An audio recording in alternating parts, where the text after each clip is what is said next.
Kalau kita belajar dari kejadian di Sumatera, pejabat-pejabat pembohong mau membodohi masyarakat bahwa tidak ada penebangan.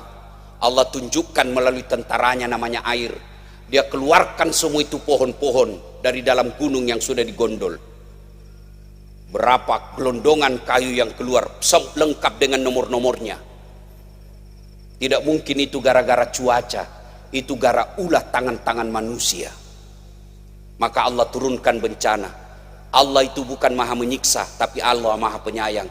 Allah itu bukan maha penganiaya, tapi Allah maha rahim. Tidak mungkin Allah serta-merta turunkan bencana kecuali diundang.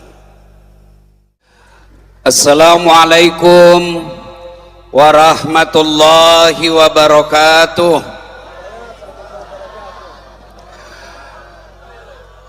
Alhamdulillah, alhamdulillahi rabbil alamin, wa bihi nasta'inu ala umurid dunya waddin. Ashhadu an la ilaha illallah wa ashhadu anna muhammadan abduhu wa rasuluh. Allahumma salli ala sayyidina Muhammad wa ala alihi wa sahbihi ajma'in, amma ba'd. Faqad qala Allah subhanahu wa ta'ala fi kitabil karim, bismillahirrahmanirrahim, innallaha wa malaikatahu yusalluna 'alan nabi ya ayyuhalladzina amanu sallu 'alaihi wa sallimu taslima.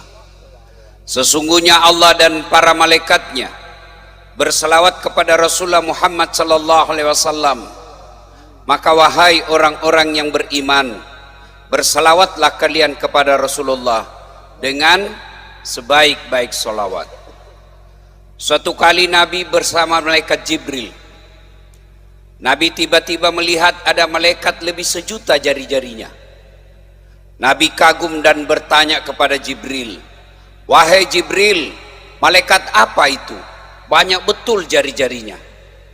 Jibril menjawab, ya Muhammad, itulah malaikat yang Allah tugaskan mencatat air ketika hujan. Ibu-ibu, ada yang bisa catat air hujan? Ada? Kada bisa. Kenapa? Jumlahnya banyak, jatuhnya rame-rame dan laju. Mana bisa dicatat? Lalu Nabi bertanya kepada malaikat ini, wahai malaikat, apa betul kau mampu mencatat air ketika hujan? Ya, kucatat yang jatuh di gunung, kucatat yang jatuh di laut, kucatat yang jatuh di darat. Tak setetes pun yang tidak aku catat, maka aku sibuk dengan jariku yang banyak ini. Lalu malaikat ini berkata, ya Muhammad, ada satu yang tidak mampu aku catat. Kenapa? Jumlahnya lebih banyak daripada air hujan. Apa gerangan? Ketika umatmu berkumpul di satu tempat seperti kita ini sekarang, lalu mereka bersalawat bareng-bareng kepadamu, aku tidak bisa mencatat betapa banyak pahala yang Allah turunkan di tempat itu. Itulah sebabnya ulama-ulama kita dulu, termasuk malam ini, ketika mereka berkumpul, mereka bersalawat kepada Nabi rame-rame. Kenapa? Jumlah pahalanya lebih banyak daripada air hujan. Bapak Ibu sidin sekali sebarataan, orang masuk surga bukan karena tidak ada dosa. Orang masuk surga bukan karena tidak ada dosa. Kalau orang masuk surga tidak ada dosa, tidak ada isinya surga kecuali Muhammad sallallahu alaihi wasallam. Mana ada manusia yang tidak ada dosanya? Ini di belakang saya, muka-muka penuh dosa juga semua ini. Saya sendiri banyak dosa saya, terutama kalau Car Free Day, pergi jogging di pantai Makassar, habis amal saya. Kata mahasiswa saya, kenapa kau tengok Ustaz? Ya pasti ditengok, barang bagus. Mana ada orang tidak ada dosanya? Lalu kenapa orang masuk surga ditimbang pahalanya sebelah kanan, timbang kesalahannya sebelah kiri? Maka itulah sebabnya Allah melahirkan, menciptakan dua malaikat. Ada malaikat yang khusus mencatat kebaikan, ada khusus mencatat keburukan. Maka nanti di akhirat ditimbang. Itulah hari pertimbangan. Apabila kebaikannya lebih banyak daripada dosanya, maka dia masuk surga meskipun kebaikannya hanya selisih 0,1%. Tuan-tuan, kalau tidak bisa memperbanyak amal, jangan memperbanyak dosa. Kalau banyak dosa, yakini lebih banyak amalmu. Yang jadi masalah kita banyak dosa kurang amal, mau masuk surga. Mau masuk surga perbanyak kebaikan. Maka ketika berkumpul seperti ini, bersalawatlah, karena pada saatnya nanti ditimbang pahala, salawat itu lebih berat, lebih banyak jumlahnya daripada air yang hujan. Saya mau ajak salawat. Bisa? Bisa? Bisa? Kita tanding malam ini. Mana lebih kencang suaranya bapak-bapak dengan ibu-ibu? Bisa? Yang merasa jenis kelamin laki-laki diam dulu. Kita dengar dulu ini babinian. Pras terkuat di bumi. Geser kanan tidak belok. Ayo, bisa ibu? Dipimpin oleh permaisurinya Pak Bupati. Kalau saya kadawani bicara poligami, bini saya tanya, besok-besok kalau saya sakit, yang obatnya hanya satu, tidak bisa sembuh kecuali diizinkan kawin lagi, menurutmu bagaimana? Apa dia bilang? Lebih baik kau mati. Saya doakan kau husnul khotimah. Ayo kita salawat dulu ya. Salatullah. Ibu-ibu dulu. Ala toha rasul. Salatullah ala yasin. Masya Allah. Ibu yang di sini yakin lebih banyak pahalanya ibu daripada yang di belakang. Sudah kena hujan, salawat bareng-bareng, di belakang tidak ada saya dengar. Insya Allah ibu lebih dulu masuk surga daripada yang di belakang sana. Amin. Tidak usah juga ibu keluar ke sini berhujan-hujan. Ya. Yang lelakian lagi, ibu-ibu perempuan diam dulu, kita lelaki lagi. Yuk, salatullah. Yang di belakang, ala toha rasul. Salatullah ala yasin. Masya Allah. Semua salatullah salamullah ala toha rasulillah. Salatullah salamullah ala yasin. Masya Allah. Terima kasih. Ketika Allah perintah solat, Allah tidak solat. Allah perintah puasa, Allah tidak puasa. Allah perintah haji, Allah tidak menunaikan ibadah haji. Tapi ketika Allah perintahkan kita solawat, apa kata Allah? Innallaha wa malaikatahu yusalluna ala nabi. Allah dan para malaikatnya bersalawat kepada Rasulullah Muhammad sallallahu alaihi wasallam. Maka wahai orang-orang yang beriman, bersalawatlah kalian kepada Rasulullah. Yusalluna ala nabi, sallu alaihi wasallimu taslima. Allah dan para malaikatnya saja bersalawat, apalagi kita ini umat Nabi Muhammad sallallahu alaihi wasallam. Maka tuan-tuan, puan-puan, bapak ibu yang saya muliakan, saya senang orang Banjar. Itu kalau orang Banjar salawatan, luar biasa cintanya kepada Rasulullah Muhammad sallallahu alaihi wasallam. Malam ini pun terbukti, kalau di Sulawesi Selatan ceramah jam begini ditinggal sudah kita jamaah. Di sini bubuhan Banjar kada bisa dilawan jar. Masya Allah. Coba dan ingat, dalam sebuah hadis diceritakan, ketika selesai nanti pengajian ini, malaikat balik melapor kepada Allah. Lalu Allah bertanya kepada malaikat. Bertanyanya bukan karena Allah tidak tahu. Allah bertanya kepada malaikat, "Hei malaikatku, dari mana kau?" "Saya baru saja pulang dari pengajian di depan rumah jabatan Bupati Hulu Tengah Selatan." Hulu? Ya saya pancing aja kau doa.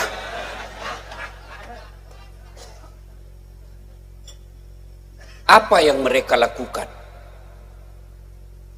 Siapa-siapa yang hadir di situ? Allah bertanya bukan karena tidak tahu. Oh, diundang sama bupatinya.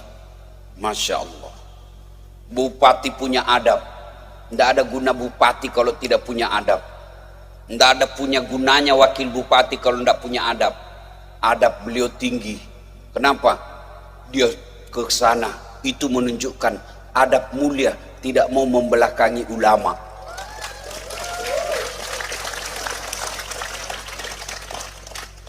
Saya ketemu di Surabaya, minta waktu ceramah. Saya bilang insya Allah saya datang. Ditanya bagaimana soal honor. Honor nomor 1, nomor 2 tidak usah apa-apa. Ya, Allah bertanya siapa yang hadir di situ?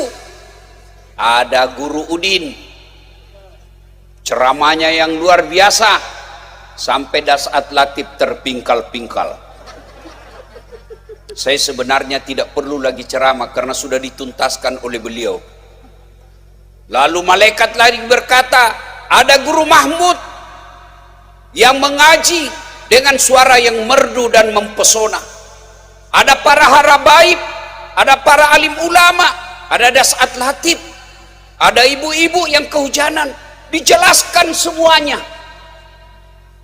Lalu Allah bertanya lagi, terus apa yang mereka lakukan? Mereka memujimu ya Allah, mereka memuliakanmu ya Allah, mereka membesarkanmu ya Allah. Lalu Allah bertanya kepada malaikat Jibril, oh mereka memuliakan saya? Iya. Apa mereka pernah melihatku? Apa mereka pernah menyaksikanku? Kata malaikat, tentu tidak ya Allah. Kau lihat itu hambaku, mereka tidak pernah melihatku, lalu dia membesarkanku. Bagaimana lagi nanti ketika mereka bertemu langsung kepada aku di akhirat? Lalu Allah bertanya lagi, apa lagi yang mereka lakukan? Mereka bersalawat kepada Rasulullah Muhammad sallallahu alaihi wasallam. Lalu Allah bertanya lagi, apa mereka pernah melihat Nabi Muhammad sallallahu alaihi wasallam? Tidak ya Allah, tentu mereka tidak pernah menyaksikan Muhammad sallallahu alaihi wasallam. Kata Allah, kau tengok itu, kau lihat itu hambaku, mereka tidak pernah bertemu dengan Nabi, mereka tidak pernah menyaksikan Nabi, tapi mereka memuliakan Muhammad sallallahu alaihi wasallam. Lalu apa yang dia lakukan? Mereka memohon kepadamu ya Allah agar dihindarkan dari api neraka. Lalu Allah bertanya lagi, apa mereka pernah melihat api neraka? Tentu tidak ya Allah. Kau lihat itu hambaku, mereka belum pernah melihat api neraka, mereka sudah minta agar terhindar api neraka. Apalagi kalau mereka sudah melihat api neraka. Ibu-ibu sebagai gambaran, itu api neraka kata Nabi yang paling ringan, diletakkan kerikilnya di neraka di kakinya, saking panasnya mendidih sampai ke otaknya. Itu yang paling ringan. Allah pertama menciptakan api neraka, Allah pertama ciptakan api warnanya merah. Itu apinya para perokok. Coba lihat ujung rokok. Saya pernah ditanya guru, dia bilang, guru, di akhirat nanti di sorga ada ndak rokok? Saya bilang ada, cuma apinya ambil di neraka. Dia bilang, oh iya gitu. Api perokok warnanya putih, warnanya merah. lalu dibakar 1000 tahun, warnanya berubah menjadi biru. Itu apinya ibu-ibu yang menyala di kompor, ya kan? Dibakar lagi 1000 tahun, berubah warnanya menjadi putih. Itu yang ada di pabrik-pabrik baja. Kita lihat dia pisahkan besi padahal tidak ada api, kita lihat padahal ada api di situ, cuma warnanya sudah jadi putih. Dibakar lagi 1000 tahun, akhirnya menjadi hitam. Itulah warnanya api neraka. Makanya saya heran kalau ada orang berani tidak sholat, sedangkan hujan saja kau lari, apalagi kalau kau lihat api neraka. Itulah saya heran kalau lihat ada berani korupsi, menyerobot tanahnya orang. Kata Allah, 1 jengkal saja, tanahnya orang kau serobot, 7 petaka langit nanti kau akan pikul. Itulah saya heran kalau ada orang ngambil barang-barang kantor, mesin ketik, korden, kertas, bensin motor, di mana hilang barang bukti, ditangkap sama polisi, diamankan motor, hilang spionnya, hilang bensinnya, habis semua. Itu mereka nanti saya bayangkan bagaimana gelapnya kehidupannya di akhirat kelak. Api neraka mana bisa kita tahan. Lalu Allah lagi berkata, apa lagi dia minta? Ya Allah, mereka memohon kepadamu, ya Allah masukkan mereka ke dalam sorga. Kata Allah, apa mereka sudah pernah lihat sorga? Tentu tidak ya Allah. Kau lihat itu hebatnya umatku, hambaku. Kau lihat itu hebatnya hambaku. Mereka saja belum pernah melihat sorga, sudah minta dimasukkan ke dalam sorga. Apalagi kalau dia lihat nanti sorga. Bu, sorga, jangan pernah membayangkan sorga seperti apa yang di dunia. Kalau Allah bercerita bahwa sorga itu airnya susu, jangan bayangkan seperti susu yang ada di dunia. Kenapa Allah sebutkan barang-barang seperti di dunia? Untuk gampang kita mengerti. Perempuan di akhirat nanti perawan terus. Bapak-bapak yang kadawani berpoligami, tenang. Nanti di akhirat disediakan 1 lelaki 7 bidadari. Langsung dia bilang istri saya, jadi bagaimana saya nanti? Kau jangan bayangkan di dunia seperti sifatmu di sorga. Di dunia tidak ada cemburu, di akhirat tidak ada lagi cemburu. Poligami, jangan berpikir di akhirat nanti istri pertama cemburu. Tidak ada cemburu di akhirat. Maka tenang, kalau kada wani di dunia kita tunggu di akhirat kelak. Minta maaf Abah Gurudin, kalau bubuhan Banjar takut sama bininya, kada wani dia sama bini. Minta maaf, orang Bugis tidak takut sama bininya, cuma bininya lebih berani. Ya. Lalu Allah berkata, apalagi yang mereka minta?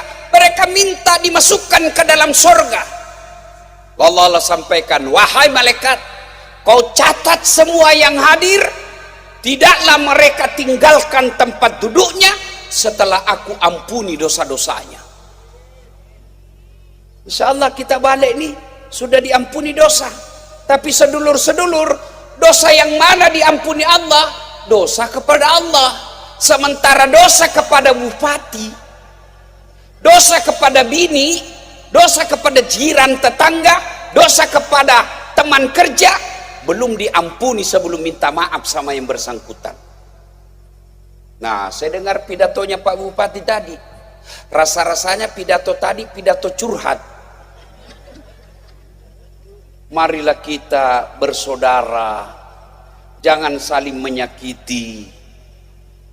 Bu, ibu, bu, bu.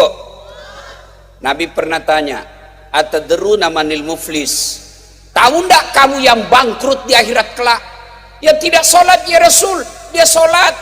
Yang tidak puasa ya Rasul, dia puasa. Yang tidak haji ya Rasul, dia haji. Yang tidak bayar zakat ya Rasul, dia bayar zakat. Lalu kalau begitu siapa yang bangkrut ya Rasul? Jarusu wa khati'ur rahim, tetangga yang jahat sama tetangganya dan yang memutuskan tali persaudaraan. Kenapa putus tali persaudaraan? Satu diantaranya efek pilkada. Beda pilihan, Bu. Boleh Bu? Beda pilihan biasa, tapi jangan bertengkar. Masih ingat 2019? Masih ingat 2019 Pilpres, siapa yang bertanding? Bapak Prabowo lawan Bapak Joko Widodo. Siapa yang menang? Bapak Joko Widodo. Siapa menterinya? Bapak Prabowo. Bertanding, satu paket. 2024 siapa yang bertanding? Bapak Prabowo lawan siapa? Anies Baswedan. Siapa yang menang? Bapak Prabowo. Siapa menterinya? Betul. Iskandar. Siapa? Muhaimin Iskandar. Kalian bertetangga mau ribut.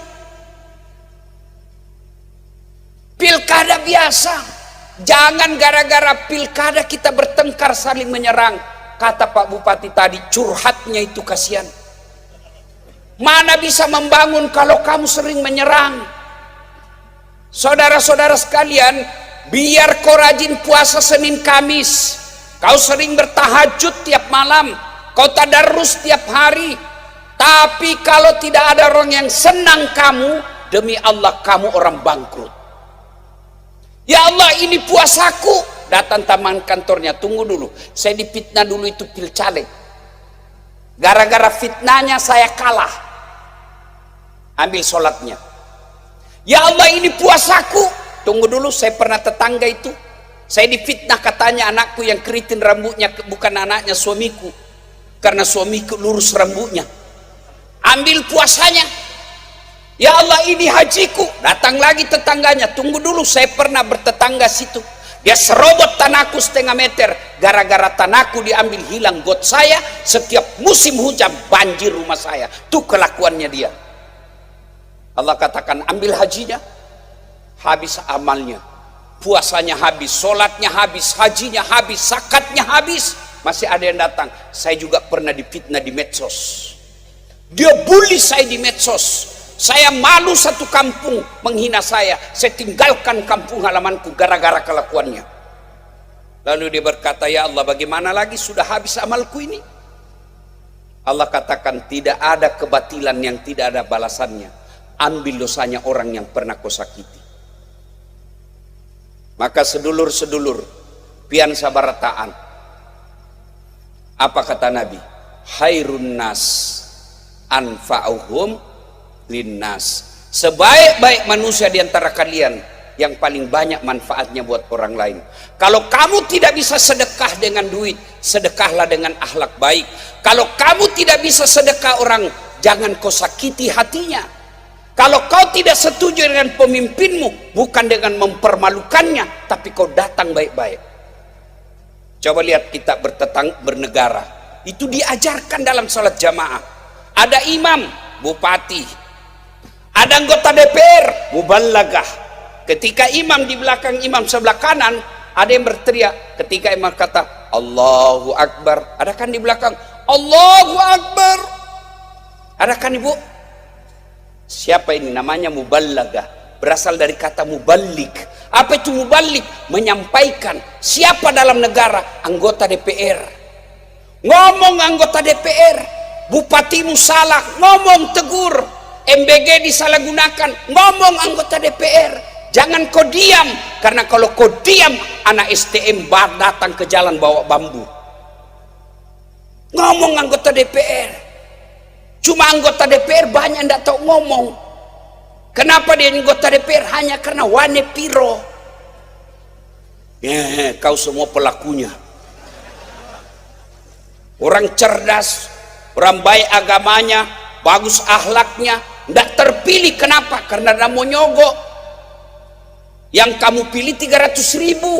Akhirnya apa? Masyarakat susah, dia joget-joget. Ten ten ten ten ten. Nah, kau rasa lo itu.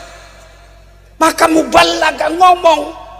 Tapi ketika imam salah, ada aturannya, ada etikanya. Tidak boleh kau bilang, imam salah kau. Tidak bisa. Imam mestinya sujud, dia ruku. Tidak boleh kau bilang, dongo ini. Tidak bisa. Bagaimana caranya tegur? Subhanallah, puji Allah. Tidak setuju sama kebijakan bupati, bukan dengan menghinanya. Kalau kalian menghina, ada disebut dosa jariah. Bukan cuma amal jariah yang ada dosa jariah. Sekarang setelah saya lihat, saya ini dosen komunikasi, mengajar tentang media komunikasi. Orang sekarang panen dosa di medsos. Perempuan selfie-selfie kasih keluar lebihannya. Joget-joget bikin konten. Apa kau dapat itu? Putar ke kiri, nona. Putarlah ke kiri. Apa kau dapat itu? Kiri kanan, kiri kanan.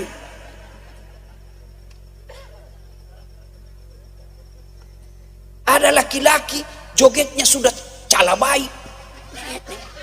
Laki-laki sudah hancur-hancur, saya lihat ini. Itulah buka itu Quran surah Yasin. Tangan kita nanti akan dimintai tanggung jawabnya, mata kita akan ditanya, kaki kita akan ditanya, jari-jarimu akan ditanya dengan menggunakan medsosmu. Kau sebarkan konten-konten porno, kau sebarkan fitnah hanya karena beda yang kau pilih, bukan Pak Bupati yang sekarang kau pilih. Lalu kau sebarkan berita-berita bohong. Selama berita itu beredar, selama itu kau panen dosa. Benar sekalipun itu berita, tidak boleh disebarkan kalau itu mengandung kemungkaran, kehancuran. Suatu kali Abu Hurairah berlari-lari menuju ke pasar. Lari-lari. Tahan sama Umar. Abu Hurairah, mau kemana kau? Berita penting. Apa? Baru saya dengar Nabi berkata, siapa yang syahadat yakin sampai mati pasti masuk surga. Umar bilang, tunggu dulu, apa betul Nabi bilang begitu? Abu Hurairah bersama Umar bin Khattab datang ketemu sama Nabi. Ya Rasulullah, katanya Anda mengucapkan siapa syahadat yakin sampai mati pasti masuk surga. Iya, baru saya bilang gitu. Terus kenapa Umar? Masalahnya ya Rasul, ini Abu Hurairah dia mau umumkan di pasar. Kenapa? Jangan kata saya Rasul. Kenapa? Nanti salah paham umat. Biar zina yang penting syahadat masuk surga. Biar tidak sholat yang penting syahadat masuk surga. Biar judi yang penting syahadat masuk surga. Bahaya ini kalau orang awam terima. Kalau ini kalimat diterima oleh orang tidak paham agama baik, salah paham mereka. Jangan disampaikan. Kata Nabi, iya, berita seperti ini jangan kau sampaikan. Padahal benar. Tapi Nabi katakan bahayanya lebih banyak. Itulah sebabnya kita dalam Islam ada disebut likulli makam makal wa likulli makal makam. Setiap ucapan ada tempatnya dan setiap tempat ada ucapan yang cocok untuk itu. Maka ibu-ibu hati-hati ya. Jangan gampang curhat di medsos. Pergi suaminya 2 minggu, di mana di kau? Kesepian banget, pret. Ibu-ibu sekarang banyak cerai gara-gara curhat di medsos. Mereka berdoa tapi berdoanya di medsos. Ya Allah lindungi suamiku. Sibuknya itu Tuhan mau baca Facebookmu. Ya Bapak Ibu saudara-saudara sekalian, maknanya curhatan Pak Bupati tadi. Wa'tasimu bihablillahi jami'a wa la tafarraqu.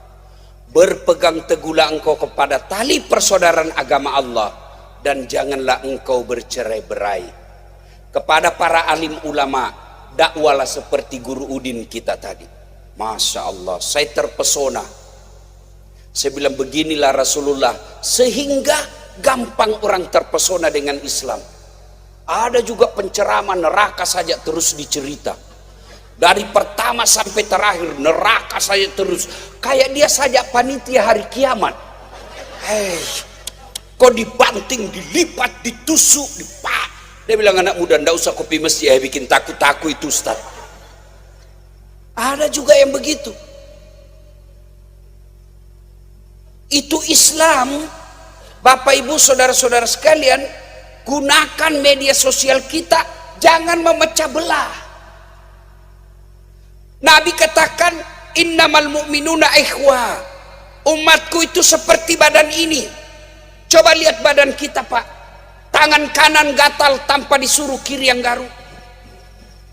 Tangan kiri yang gatal tanpa diundang kanan yang garuk. Gatal dua-duanya, kerjasama. Yang ketawa, saya suruh sini.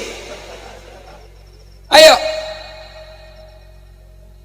Anak muda jalan-jalan tengah malam. Mau pergi rumahnya ceweknya. Tahan tuh kaki. Kaki tahan tuh, otomatis semua tubuh bergerak dan ikut merasakan sakit. Apa yang pertama bereaksi? Mulut. Aduh, window pedina. Bugis. Mulut, kaki yang tahan tuh, mulut yang bereaksi. Yang berikutnya apa? Mata mencari. Yang berikutnya mulut meniup. Yang berikutnya tangan mengusap. Padahal kaki yang bermasalah. Tidak ada orang tahan tuh kakinya. Rasa kau pergi jalan. Begitu kita mestinya di hulu Sungai Selatan. Satu sakit yang lain ikut merasakan. Ada yang menyerang bupati, masyarakat berkata, jangan kau ganggu pemimpin kami. Kalau kau ganggu kami masyarakat hulu Sungai Selatan yang kau hadapi. Itu yang namanya Islam. Datang pengusaha sawit, datang pengusaha batubara, datang pengusaha apa saja mau merusak alam kita, sampaikan ke Pak Bupati, larang mereka popot. Kalau tidak, kami rakyat yang akan menghadapi mereka. Itu yang disebut Islam. Bersatu. Ada yang ganggu polisi, masyarakat datang, jangan kau ganggu polisi. Kita bisa tentram di hulu Sungai Selatan ini karena ada polisi yang jaga kita. Ibu-ibu, jangan musuhi polisi. Mana enak hidup ini kalau tidak ada polisi? Kita punya rumah di Serobot, anak diperkosa, kau datang ke polisi. Tolong Pak Kapolres, bantu kami. Apa kata Kapolres? Mohon maaf, baru polisi bubar. Ibu-ibu hilang motormu, siapa kau cari? Siapa? Imam. Imam aja hilang motornya. Ayo, siapa kau cari? Polisi. Adek-adek, ada yang curi motormu, siapa kau cari? Polisi. Ibu-ibu hilang suamimu, siapa kau cari? Ya kau cari suamimu lah, masa kau cari polisi? Iya. Begitu juga polisi. Ada yang serobot lahannya orang, ada perusahaan mau serobot rakyat, kamu datang sebagai aparat. Jangan malah tunduk di pengusaha, tunduk sama uang. Jangan begitu. Itu yang namanya wa'tasimu bihablillahi jami'a wa la tafarraqu. Berpegang teguhlah engkau kepada tali persaudaraan agama Allah. Kalau ini yang kita pegang Pak, maka Islam kuat, bisa menggenggam apa saja. Ini coba lihat ini, ulama menggambarkan, mengibaratkan seperti jari ini. Apa ini? Ulama menggambarkan ini apa? Penguasa. Kalau penguasa Pak Bupati bilang begini, aman. Tapi kalau bilang begini, hancur kau. Ini kedua. Apa ini? Pengusaha. Kalau pengusaha bilang bangun masjid di sana, jadi. Tapi kalau orang miskin bilang bangun di sana, dia bilang orangnya siapa kok? pengusaha. Ini apa? Ulama menggambarkan ini aparat penegak hukum. Ulama tidak boleh kanan, tidak boleh ke kiri. Maka dia tempatnya paling tinggi, penegak hukum. Hukum paling tinggi dan ulama. 3, ini jari kelingking. Apa ini jari kelingking? Ini anak muda, generasi muda. Pak Bupati mumpung ulang tahun. Saya tadi bercerita sepanjang jalan. Luar biasa Kalimantan Selatan ini kayanya. Tidak seperti kayanya kami di Sulawesi Selatan. Sini ada batu baranya. Bekerja mana tidak ada batu bara di Sulawesi Selatan. Kita lihat sungai-sungai di Sulawesi, di Kalimantan Selatan ini, ponton satu kali lewat katanya miliaran di atasnya. Maka saya bercita-cita, berharap mudah-mudahan para bupati yang ada di Kalimantan Selatan, dia datangi kepala dinasnya semua, bikin tim pencari bakat, cari anak-anak mulai SD, SMP, SMA, yang sampai mahasiswa, cari mereka yang cerdas, kuliahkan sampai ke luar negeri, pulang bangun kampungmu Kalimantan Selatan. Kasihan Kalimantan Selatan, habis alamnya kalau miskinnya rakyatnya. Jangan sampai kekayaan alam kita hanya dinikmati oleh segerintis orang. Boleh pengusaha kaya, boleh, tapi tularkan kekayaanmu kepada masyarakat yang ada di Kalimantan Selatan. Cari pengusaha. Besok selesai ulang tahun, Pak Bupati telepon semua pengusaha. Saya ajak kalian beramal. Saya ajak kalian masuk surga sama-sama. Lebih baik saya paksa kau masuk surga daripada kau sukarela masuk neraka. Bagaimana caranya Pak Bupati? Kau cari anak-anak orang pintar. Tidak mungkin tidak ada orang pintar di Kalimantan ini. Tidak mungkin tidak ada anak-anak pintar di hulu sungai selatan ini. Pasti banyak anak pintar. Apakah dia pintar agama? Apakah dia pintar fisika? Apakah dia pintar kimia? Apakah dia pintar media sosial? Sekolahkan mereka sampai di mana. Yang penting bikin surat perjanjian. Pulang bangun kampung. Kalau ini terjadi, maka akan wujud janji Allah. Walau anna ahlal qura amanu wattaqau lafatahna alaihim barakati minas sama'i wal ard. Penduduk beriman dan bertakwa, kata Pak Bupati tadi, ayat yang disampaikan, maka saya akan turunkan keberkahan dari langit dan keberkahan saya munculkan dari dalam tanah. Mau lihat buktinya ayat ini? Lihat itu Timur Tengah. Pian sabarataan yang pernah pergi umroh, tengok itu dari Mekah ke Madinah. Kiri kanan kita lihat padang pasir. Gunungnya coklat, tidak ada rumputnya. Maka mereka datang ke Bogor, mengeluarkan duit sampai ratusan juta hanya untuk melihat gunung yang hijau. Bubuhan Banjar kada usah pergi Bogor, keluar saja dari rumah kau tengok gunung hijau. Saudi Arabia hanya punya gas dan minyak. Di Indonesia, subhanallah, sawitnya banyak, nikelnya banyak, batu baranya banyak, timahnya banyak, jandanya ramai.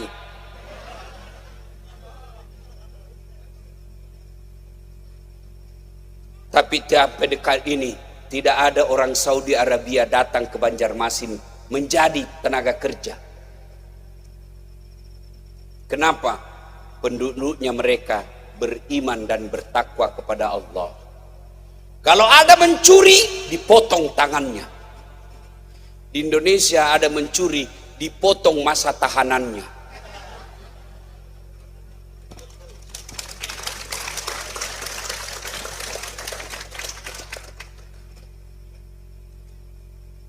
Kalau kita belajar dari kejadian di Sumatera, pejabat-pejabat pembohong mau membodohi masyarakat bahwa tidak ada penebangan. Allah tunjukkan melalui tentaranya namanya air. Dia keluarkan semua itu pohon-pohon dari dalam gunung yang sudah digondol. Berapa gelondongan kayu yang keluar, lengkap dengan nomor-nomornya. Tidak mungkin itu gara-gara cuaca. Itu gara ulah tangan-tangan manusia. Maka Allah turunkan bencana. Allah itu bukan maha menyiksa, tapi Allah maha penyayang. Allah itu bukan maha penganiaya, tapi Allah maha rahim. Tidak mungkin Allah serta-merta turunkan bencana kecuali diundang. Apa yang mengundang bencana? Menurut Al-Quran surah Al-Baqarah ayat 61, wa yakfuruna bi ayatillah, mereka kufur terhadap ayat-ayat Allah. Saya kasih kau sawit, saya kasih kau batu bara, saya kasih kau timah, saya kasih kau alam yang baik, saya kasih kau iklim yang bagus. Orang Jepang tidak mungkin bikin hidup kalau tidak beli baju 1 tahun. Lain bajunya musim dingin, lain musim panas, lain musim salju, lain musim semi. Indonesia 1 baju 1 tahun bisa kau pakai. Allah kasih itu nikmat Allah. Tapi kalau kau kufuri, inna azabi lazadid, kata Allah, tajan nih lo callako, tunggu saya kusiksa kamu. Dan kalau sudah turun siksaannya, beriman tidak beriman kena kita semua. Kenapa? Karena orang beriman membiarkan orang fasik. Yang kedua, kata Allah, wa yaqtuluna anbiya'i bighairi haqq, mereka membunuh nabi secara tidak benar. Apa membunuh nabi sana ciri fisik? Tidak ada lagi fisiknya nabi. Apa yang kita bunuh? Sunnah-sunnahnya nabi, injak-injak sunnah nabi. Apa sunnah nabi? Sunnah nabi, jangan kau mubasir. Karena nabi katakan mubasir itu bagian dari setan. Apa itu mubasir? Ya kalau kau cuma bisa makan 1 hektar sudah cukup, ngapain kau ambil 100 hektar? Kalau ini terjadi, inna azabi lazadid, akan turun azab Allah. Yang ketiga penyebabnya, zalika bima azau, mereka berbuat zalim secara terang-terangan. Coba lihat kezaliman sekarang Pak, dipertontonkan. Orang nyata-nyata salah dilindungi, orang nyata-nyata benar kasihan rakyat kecil dipenjara. Kalau tidak, kata Allah, saya hukum kamu. Itu baru di dunia. Yang keempat, wa kanu yaqtadun, kata Allah, mereka telah melampaui batas. Kata orang Bugis, taliwe-liwe nih, terlampau batas. Orang pikir, biasa kan kita bilang kalau dilihat di medsos, keterlaluan banar, ya kan? Nah itu Allah yang kan, kalau sudah begitu kezaliman dan terang-terangan, manusia kita rakyat biasa, kita mau apa? Kita mau ngomong dibilangin radikal, kita diam makin hancur. Maka Allah yang turun. Kenapa turun? Allah turun karena Allah cinta kepada hambanya dan Allah cinta kepada umatnya Muhammad sallallahu alaihi wasallam. Bapak ibu saudara-saudara sekalian, ingin rasanya berlama-lama tapi waktu yang terbatas. Sudah jam 11. Insya Allah lain waktu dan kesempatan kita akan lanjut lagi. Kita doakan Pak Bupati, Pak Wakil Bupati tetap ujub, tetap rukun. Karena di tempat-tempat lain Bupati tidak rukun sama wakilnya. Wakilnya lapor bupatinya supaya masuk penjara supaya dia jadi bupati. Banyak yang kita lihat begitu. Mudah-mudahan di hulu Sungai Selatan tidak seperti itu. Karena kalau bupati dengan wakil bupati tidak rukun, pegawai negeri akan bingung. Mana yang saya mau ikuti? Bupatiku atau wakil bupatiku? Percaya Pak Bupati dan seluruh ASN di tempat ini, kalau Allah takdirkan engkau jadi kepala dinas, itu yang jadi. Tidak usah kau cari muka sama bupati. Setengah mati cari muka, enggi. Pak Bupati, yang banyak merusak pejabat itu pencari muka. Biar salah dia bilang nginggi, bujur banar, bujur. Mau tahu ciri-ciri pencari muka Pak Bupati? Gampang. Salah satu tandanya kalau sampean pian cerita pidato biar ndak lucu ketawa juga, itu pencari muka itu. Ini yang banyak merusak. Mudah-mudahan kabupaten kita Allah rahmati, Allah turunkan keberkahan, dan paling penting masyarakatnya beriman dan bertakwa kepada Allah Subhanahu wa taala. Terima kasih, lebih dan kurangnya mohon dimaafkan. Usikum wa nafsi bitaqwallah. Fastabiqul khairat. Assalamualaikum warahmatullahi wabarakatuh. Waalaikumsalam warahmatullahi